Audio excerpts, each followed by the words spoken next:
오늘 성경 본문 말씀은 사사기 16장 18절에서 22절 말씀까지입니다. 구약 성경 390쪽 사사기 16장 18절 말씀부터입니다.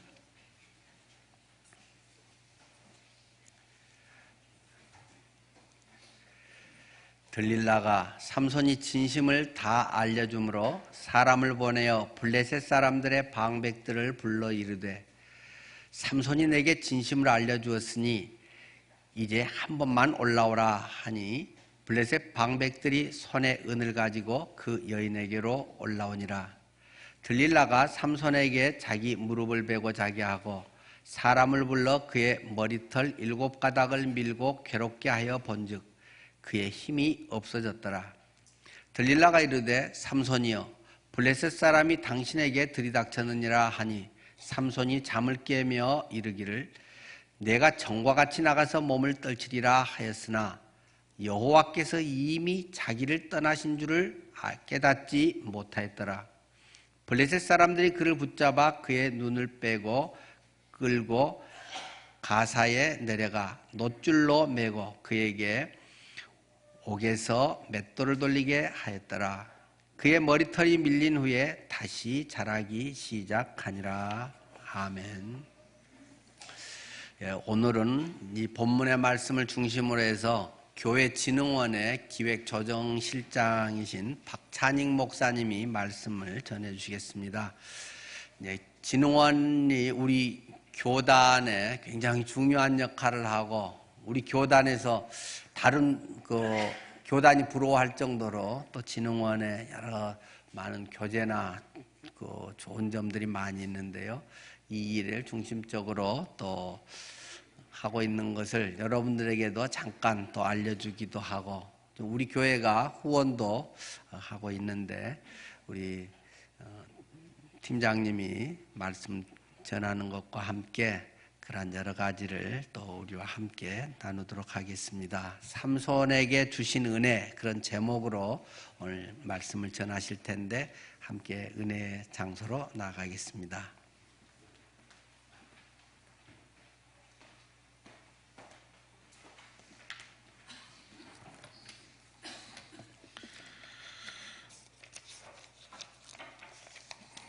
할렐루야.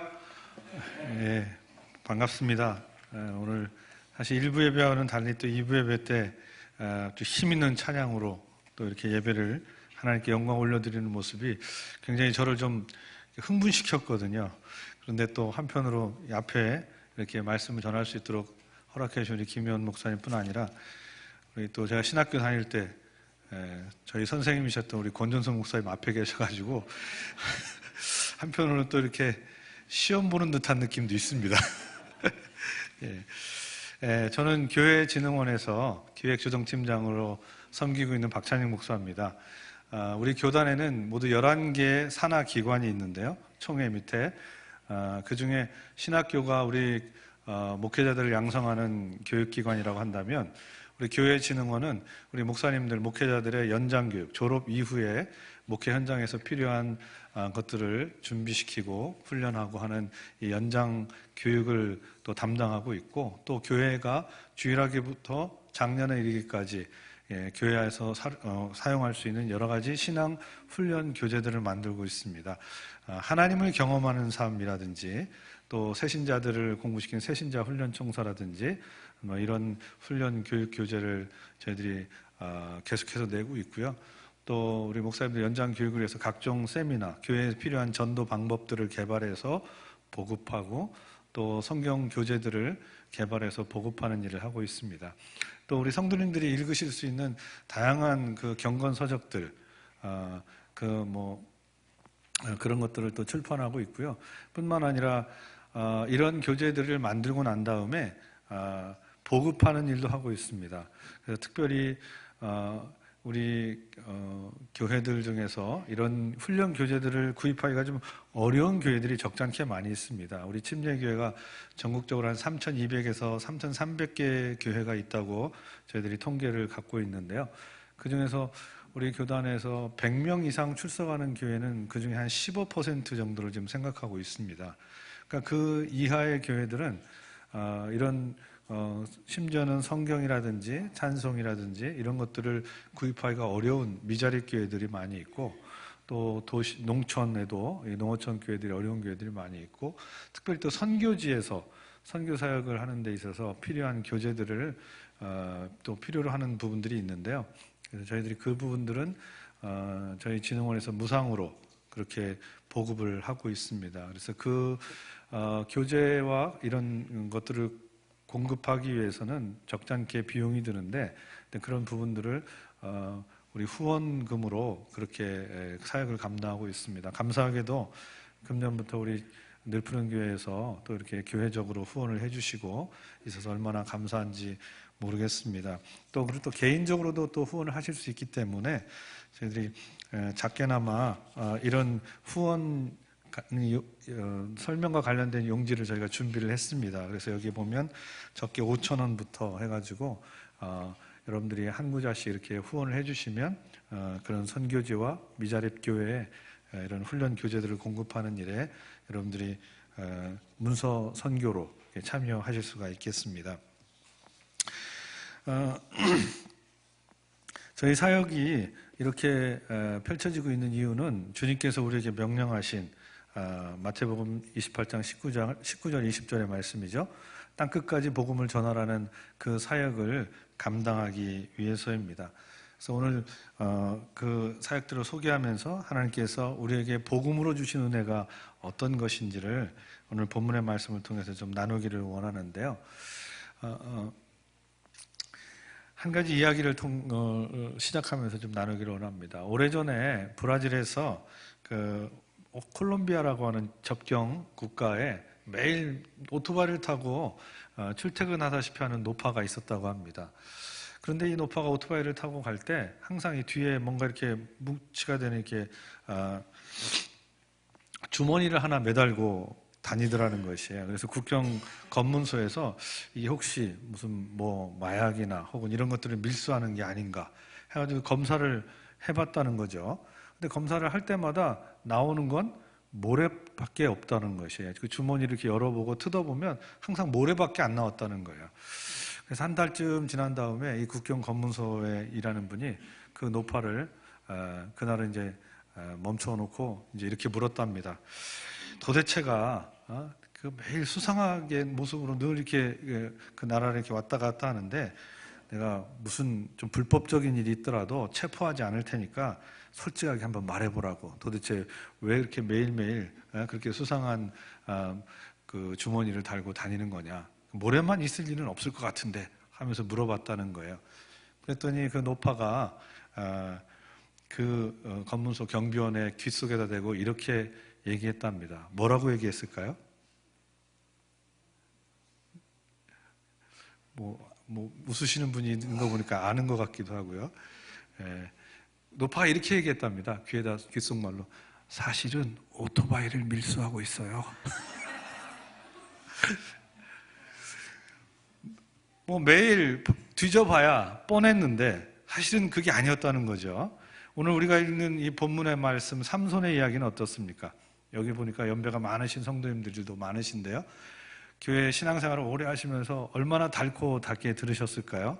근데 오늘 그렇다면 굳이 또 삼손에 대해서 우리가 더 알아야 될 얘기가 있을까? 삼손하면 떠오르는 이미지가 있죠. 그 노파하면 모래주머니처럼, 삼손하면 이 사람은 머리가 길었던 사람, 나실인, 뭐 여자를 좋아했고, 근데 끝이 안 좋았어. 그런데 성경은 우리가 자세히 읽어보면 성경은 삼손에 대해서 좀 다른 이야기를 하는 부분을 우리가 발견합니다. 그게 바로 히브리서 11장이죠. 히브리서 11장은 믿음의 장인데 이 믿음의 장에서는 다른 사람도 아니고 바로 기드온, 바락, 삼손, 다니엘 이런 사람들의 이름을 같은 수준으로 언급하면서 믿음의 사람이었다 이렇게 얘기를 하거든요. 그 사람들의 면면을 살펴보면 아무래도 삼손은 좀 깨림직하지 않습니까? 기드온 믿음의 사람이었어요. 바락, 다니엘 얼마나 믿음의 사람이었습니까? 근데 삼손을 믿음의 사람이라고는 뭐 그냥 적당히 훌륭한 사람, 적당히 하나님께 한때 쓰임받던 사람 수준으로 이렇게 다른 데서 언급했으면 괜찮은데 특별히 믿음의 장에서 삼손을 언급하고 있다는 사실이 좀 기이합니다. 여기서 우리는 성경이 또 하나님의 시선이 우리의 시선과는 좀 다를 수 있다는 생각을 좀 하게 되죠. 그래서 어떻게 해서 하나님께서 삼손을 믿음의 사람으로 세우셨는가? 오늘 본문의 말씀을 통해서 오늘 하나님이 삼손에게 주시는 은혜를 살펴보려고 합니다. 그 첫 번째는 바로 하나님께서 다름 아니라 삼손에게 구원과 소명의 은혜를 주셨다는 것입니다. 삼손의 부모는 13장부터 등장하는 삼손의 이야기에 있어서 출산에 가망이 없는 그런 가정이었습니다. 불임 상태였다는 거죠. 성경에서는 일반적으로 사람의 형상, 모습이나 상태나 또는 그 주변 환경을 언급할 때 아주 일반적일 것 같지만, 그냥 서술하는 것 같지만 그것이 영적인 의미를 담고 있는 경우가 많습니다. 특별히 성경에서 불임 상태에 있는 부부, 사무엘 때도 그랬고 이 삼손 때도 그랬고 또 동정녀 마리아에게 태어나시는 예수님 때도 그랬고, 불임 때에 하나님께서 특별히 나타나셔서 생명을 약속하실 때는 그때가 영적인 암흑기였다는 사실을 우리가 기억할 필요가 있습니다. 삼손이 태어났던 시기는 한마디로 영적인 불임 상태였다는 거죠. 더 이상 영적으로 생명력 있는 시기가 아니었다는 것입니다. 영적인 암흑 시기였다는 것이에요. 근데 하나님께서 삼손을 부모님에게 나타나셔서 삼손을 약속하십니다. 하나님의 그 약속을 통해서 삼손이 태어나는 거죠. 그것은 하나님의 목적이, 삼손을 태어나게 했을 때 하나님의 사명이 그 안에 담겨져 있다는 것을 우리는 알게 됩니다. 삼손은 바로 블레셋을 구원하기 위해서 하나님이 보내신 사람이었던 것이죠. 하나님께서는 이렇게 하나님의 백성들에게 이 땅에 생명을 주실 적에는 하나님의 계획이 그 안에 담겨져 있음을 우리는 기억해야 할 것입니다. 이사야 선지자도요, 이사야 43장 1절에 이렇게 얘기하죠. 야곱아, 너를 창조하신 여호와께서 지금 말씀하시느니라. 이스라엘아, 너를 지으신 이가 말씀하시느니라. 너는 두려워하지 말라. 내가 너를 구속하였고 내가 너를 지명하여 불렀나니 너는 내 것이라. 하나님 우리에게 생명을 주고 이 땅에 생명을 주고 보내실 때는 하나님의 구원의 약속이 그 안에 담겨져 있다는 것입니다. 뿐만 아니라 그 구원과 더불어서 구원받은 자에게 주시는 하나님의 사명이 있다는 것이에요. 그래서 이사야 선지자는 이사야 43장 7절에 연이어서 이렇게 얘기하는 것이죠. 내 이름으로 불려지는 모든 자, 곧 내가 내 영광을 위하여 창조한 자를 오게 하라. 그를 내가 지었고 그를 내가 만들었느니라 라고 말씀하고 있는 것입니다. 사랑하는 성도 여러분, 우리의 삶이, 우리의 인생이 언제 가장 빛났던 순간이었던가요? 언제 가장 기뻤던 순간이었던가요? 언제 가장 내 인생이 가슴 벅찬 그런 시기였던지를 돌아보시기를 바랍니다. 그때 물론 인생의 여러 대소사들이 우리를 기쁘게 했고 우리를 가슴 벅차게 했겠지만, 내가 예수님을 만나고 예수님의 구원을 경험하고 예수님이 나 안에서 새로운 생명을 주셔서 새로운 인생의 목적을 발견하게 하셨던 그때만큼 기쁘고 감격되고, 또 그 하나님의 부르심에 내 생애가 잇대어 살기 시작할 때만큼 내 인생이 복된 적이 있었을까요? 저는 개인적으로 구원받은 이후에 하나님이 저를 하나님의 사명을 감당하는, 복음을 증거하는 전도자로 세웠다고 하는 소명을 받았습니다. 그리고 그 이후에 정말 그 일을 훈련하기 위해서 신학교에 입학하게 되었을 때 얼마나 기뻤는지 몰라요. 그래서 저는 신학교 다닐 때, 지금은 신학교가 이제 유성에 있지만 제가 입학했을 때는 목동에 있었는데, 대전 목동에. 그 신학교를 다닐 때 고3처럼 다녔어요. 새벽밥 먹고 일찍 일어나가지고. 그래가지고 제 기쁨 중에 하나가 뭐냐면, 강의실에 아무도 불 안 켜 있는 강의실에 기숙사생을 제외하고는 제가 제일 먼저 가는 거예요. 그래서 강의실에 딱 불을 켜고 맨 앞자리에 앉아서 기도할 때, 신학교를 1학년 내내 뛰어다녔던 것 같아요. 너무 좋아가지고. 하나님께서 드디어 나를 하나님의 부르심에 맞게 훈련시키시는 이 자리로 불러주셨구나. 우리의 부르심이 각자 조금씩은 다르지만 하나님께서 나를 구원하셨다고 하는 그 구원의 감격과, 그리고 그 구원의 감격에 잇대어서 내 인생을 하나님께서 이렇게 은사를 주시고 이 모양으로 들어 쓰시는 그 목적에 부합하여 살고 있을 때야말로 내 인생이 가장 찬란한 때요, 가장 기쁠 때요, 내 인생에 가장 큰 감격이 있는 때라는 사실을 기억하시기 바랍니다. 하나님께서 삼손에게 주신 사명이 바로 그것이었어요. 왜냐하면 삼손에 대한 얘기가 사사기 13장부터 시작하는데 그 1절에서 이렇게 얘기하고 있거든요. 이스라엘 자손이 다시 여호와의 목전에서 악을 행하였으므로, 계속해서 블레셋 사람들에게 압제당하는 그 영적인 암흑 시기에 하나님께서 그 블레셋 사람을 구원하시기 위해서 13장 5절에 그 수태고지를 이어서 이렇게 말씀하시죠. 블레셋 사람이 손에서 이스라엘을 구원하기 시작하니라. 삼손의 사명이 바로 그것이었던 것입니다. 사랑하는 성도 여러분, 오늘 삼손에게 주신 은혜가 그것이었습니다. 하나님이 그를 영적인 불임 상태 가운데서 구원해서 생명을 주시고 그를 태어나게 해서 블레셋을 구원하는 소명을 주시는 그 은혜를 삼손에게 주셨다는 것입니다. 오늘 삼손뿐일까요? 오늘 하나님의 자녀들에게 바로 이와 동일한 은혜를 주신 줄 믿습니다. 오늘 저와 여러분들에게 주신 구원의 감격이, 또 저와 여러분에게 주신 하나님의 그 구원의 감격 속에서 주신 그 사명이 우리의 인생을 그렇게 힘있게 이끌어 가시는 그 은혜에 붙들려 있으시기를 주님의 이름으로 축원드립니다. 또 삼손에게 어떤 은혜를 주셨는가? 구원과 소망의 은혜뿐 아니라 징계의 은혜를 주셨다는 것이에요. 아니, 징계가 무슨 은혜입니까? 징계하면 떠오르는 이미지는 고난받는 거, 혼나는 거, 어려움 당하는 거. 그런데 징계가 은혜일 수 있다는 것이에요. 사실 삼손의 생애를 살펴보면 삼손은 다른 사사들하고는 굉장히 다른 모습으로 사역을 합니다. 다른 사사들은 사람들을 모으고 함께 힘을 합하고 하나님의 은혜를 구하고 이렇게 하는데, 삼손은, 죄송합니다, 쉽게 얘기하면 삼손의 사역은 독고다이예요. 늘 보면 혼자 가서 싸워요. 물론 그가 힘이 세서도 그렇겠지만, 힘이 셌더라도 다른 지파들과 힘을 합해서 이렇게 사역을 하면 좋을 텐데 그런 사역이 아니었어요. 더 이상한 것은 삼손은 사사로 지도자였는데 가만 보면 늘 여자 꽁무니를 쫓아다니는 것 같아. 틈만 나면. 그런데 삼손을 주시고 나서 우리는 하나님께서 이 삼손을 어떻게 길러야 되는지, 어떻게 양육해야 되는지 궁금해하는 마노아에게 나타나서 하신 말씀 중에 마노아가 그 이야기를 묻고 난 다음에 하나님의 이름을 묻습니다. 그런데 13장 8절, 18절에 보면 마노아가 이렇게 얘기하죠. 물었을 때 이렇게 대답하시죠. 여호와의 사자가 그에게 이르되 어찌하여 내 이름을 묻느냐? 내 이름은 기묘자라 하니라. 기묘자, 좀 어려운 말이죠. 기묘자라는 뜻은 이해를 초월한 분, 놀라운 분, 이런 뜻입니다. 하나님은 하나님의 역사를 일으키시는 가운데 종종 하나님의 이름을 드러내 주실 때가 있어요. 여호와 이레 하면 하나님이 어떤 분이라는 분이죠? 하나님은 예비해 주시는 분이다. 구원을 예비해 주시는 분. 이삭 사건을 통해서 하나님의 이름을 압니다. 또 더 나가면 출애굽기에 가서는 하나님께서 모세에게 사명을 주시고 나서 이름을 가르쳐 주시죠. 나는 스스로 있는 자라. 또 여호와 니시, 여호와 샬롬, 여호와 샤파, 라파, 이런 이름들이 하나님의 어떤 분이신지를 드러내 주십니다. 근데 삼손에 대한 이야기 속에서 하나님은 하나님의 이름을 기묘자라고 알려주시는 거예요.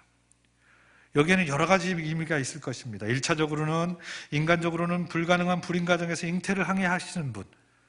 지금은 이 의학적으로 난임을 치료하는 여러 가지 방법이 있겠지만 이스라엘 이 당시에는 인간적으로 더 이상 아이를 낳을 수 없는 그 나이대에 이 아이를 생명을 나게 하시는 분, 도저히 인간의 초월, 이해를 초월해서 생명을 주시는 분이 하나님이시라는 것입니다.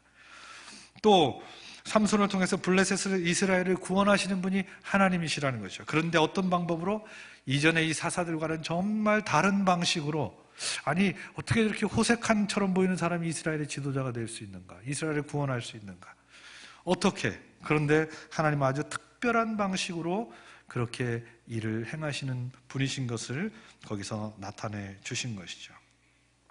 그래서 실제로 자신이 딥나 여인을 만나서 그것을 결혼이라고 하는 블레셋 풍습을 빌미로 해서 이 블레셋 사람들을 물리치려고 했을 때 사사기 14장 4절에서는 그 삼손의 계획에 대해서 이렇게 설명하고 있는 것을 우리가 발견합니다. 그때 블레셋 사람이 이스라엘을 다스린 까닭에 삼손이 틈을 타서 블레셋 사람을 치려 함이었으나 그의 부모는 이 일이 여호와께로부터 나온 것인 줄을 알지 못하였더라. 겉으로 보면 그냥 부모의 뜻도 거역해요. 지도자인데 유대인도 아닌 이방 여인하고 결혼하려고 해요. 도저히 지도자로서 모본도 안 되는 모습이에요. 이해할 수 없는 일이에요. 그런데 성경은 그것이 하나님으로부터 나온 것이었다. 그리고 실제로 적어도 16장 2절 이전까지의 삼손의 사역 가운데는 이런 표현들이 종종 나옵니다. 13장 25절에 보면 여호와의 영이 그를 움직이기 시작하더라. 14장 6절에 가서 여호와의 영이 삼손에게 강하게 임하니, 19절에 가면 여호와의 영이 삼손에게 갑자기 임하시매. 다 무엇을 증명해 주는 것입니까? 하나님께서 지금 삼손을 사용하셔서 이스라엘을 구원하신 일을 행하고 계신데, 그 방법이 좀 사람들의 상식, 사람들의 이해하고는 좀 다른 방식, 이해를 초월한 방식으로 지금 하나님이 행하고 계신 것이에요. 삼손 스스로 그렇게 쓰임받고 있었다는 것이죠. 그런데 문제는 16장에 넘어가면 이 부분에 문제가 생깁니다. 하나님이 그에게 지금 사용하시는 그 소명의 은혜가 은혜인 줄을 모르는 그런 상황이 벌어지는 거죠. 삼손에게 영적 긴장감이 떨어지고 계속되는 승리 속에서 영적인 자만감이 생깁니다. 그래서 16장에 가면 들릴라를 만났을 때 어떤 표현이 성경에 등장하냐면 그 여인을 사랑했다, 이런 표현이 나와요. 삼손이 자만심에 빠져서 자신의 소명이 흐릿해지고 싸움의 방식도 익숙해지면서 승리를 계속해서 구가하면서 영적인 긴장감이 사라져서 이제는 영적인 자만감에 빠져버린 것입니다. 이제까지 승리했고 상황은 언제나 내가 관리할 수 있다고 하는 그런 자만감이 이제 들릴라라는 여인을 만났을 때 그만 그 나락으로 떨어져 버리는 게 되죠. 그리고 들릴라를 통해서 사단은 계속적으로 끈질기게 교묘하게 그렇게 삼손을 도전합니다. 삼손의 마음이 드디어 무너지게 되는 거예요. 그래서 16장에 가면 이런 표현들이 있어요. 날마다 재촉하여 삼손의 마음이 번뇌하여 죽을 지경이라. 근데 여러분, 들릴라를 만나서 들릴라라고 하는 여인만 이렇게 했던 게 아니에요. 사실은 14장에 갔을 때 딥나 여인을 만났을 때 수수께끼를 냈을 때 사람들이 블레셋 사람들이 그 수수께끼를 풀려고 딥나 여인을 막 윽박질러 가지고 그 딥나 여인이 매일매일 결혼의 그 기간 동안에 결혼식이 진행된 기간 동안에 매일매일 삼손의 마음을 삼손에게 묻습니다. 거기서도 똑같이 물어요. 그런데 그때는 어떻게 했냐면 그가 소명에 사로잡혀 있었고 그가 그 일을 감당하려고 했을 때는 그 시험이 문제가 안 됐어요. 물론 나중에 알려주긴 했지만 그것이 사실은 빌미가 돼서 오늘 그 블레셋 사람들을 물리치는 계기가 됐거든요. 근데 여기서는 어떻게 되냐면 날마다 재촉해서 마음이 번뇌해서 결국은 19절에 가서는 그 비밀이 누설되고 난 다음에 그 힘이 없어졌더라. 근데 오늘 우리가 읽은 20절에서 그 상황을 어떻게 표현하죠? 여호와께서 이미 자기를 떠나신 줄을 깨닫지 못하였더라. 자기가 여전히 힘이 있다고 생각했어요. 근데 사실은 어떤 거죠? 삼손을 제외하고 들릴라도 압니다. 거기에 삼손을 잡으러 온 모든 사람들이 다 알아요. 무엇을? 더 이상 삼손이 힘이 없다는 사실. 물리적으로 힘이 없다는 사실뿐만 아니라 그것은 곧 무엇을 얘기했죠? 이미 하나님이 어떻게 했던 거예요? 자기를 떠난 거예요. 사랑하는 성도 여러분, 하나님이 우리를 떠나는 것, 하나님이 자기 자녀를 떠나는 것만큼 가장 큰 비극이 없습니다. 가장 큰 징계가 없어요. 오늘 그 자리, 하나님이 떠나고 나니까 그 다음에 그 삼손에게 닥쳐진 운명이 어떤 것이었냐면 눈이 빠지고 놋줄에 매이고 감옥에 갇히는 거예요. 하나님을 떠났을 때, 하나님의 사명을 잊어버렸을 때, 하나님의 은혜에 떠났을 때 빠지는 그런 상태가 이런 것이었다는 것이죠. 오늘 하나님이 우리에게 주시는 징계는 결코 달갑지 않습니다. 하나님이 마치 사랑하는 부모가 자녀의 잘못을 징계할 때처럼 그렇게 달갑지 않은 것이에요. 그러나 사랑하는 성도 여러분, 기억하시기 바랍니다. 그 징계의 이면에 있는 그 은혜를 붙들게 됐을 때 우리는 그 징계가 오늘 하나님 앞에 다시 돌아가는 커다란 인생의 전환점이 된다는 것이에요. 우리가 그 징계 속에 감춰져 있는 하나님의 은혜에 대해서 우리가 더 이상 기대하지 않고 더 이상 그것을 바라보지 못한다면 징계는 그냥 징계일 뿐이에요. 그냥 그 책을 담당하는 그 고통스러운 일일 뿐이에요. 그래서 어떤 사람은 똑같은 징계의 자리에 가서도 그 징계자에서 다시 돌아오는 은혜를 힘입을 수도 있지만 어떤 사람은 그 징계를 징계로만, 고통으로만, 아픔으로만, 그래서 오히려 더 어긋장이 나갈 수도 있는 것이죠. 오늘 삼손은 그가 머리가 잘리고 눈이 뽑히고 돛주려며 감옥에 있을 때에 그 자기에게 닥쳐진 그 일 속에서 하나님의 구원의 은혜를 다시 갈구하게 됩니다. 하나님이 자신을 부르신 그 소명이 무엇인지를 다시 갈구할 수 있는 그런 자리에 서게 돼요. 그래서 하나님께서 그에게 주신 징계는 은혜가 되는 것입니다. 오늘 저 여러분들의 삶 속에, 인생 속에 결코 짧지 않은 여정 속에 얼마나 많은 부침이 있었습니까? 개인적인 여정에서도 그랬을 것이고요. 특별히 또 우리나라 같이 이렇게 급격하게 근대화가 되고 급격하게 성장하는 그 과정 속에서 많은 그런 역사적 부침이 있었습니다. 오늘 그 부침 속에서 오늘 우리는 때로는 하나님의 은혜에 붙들려 있기도 했지만 때로는 하나님의 은혜에서 미끄러지는, 그래서 하나님이 우리를 다시 때리시고 고치시고 매이시는 그런 경험도 있었을 줄 압니다. 오늘 그때 오늘 기억해야 할 것입니다. 그리고 앞서서 우리가 살아갈 인생의 은연 속에도 여전히 그럴 가능성이 있죠. 우리의 믿음은 언제든지 자신할 수가 없는 것이죠.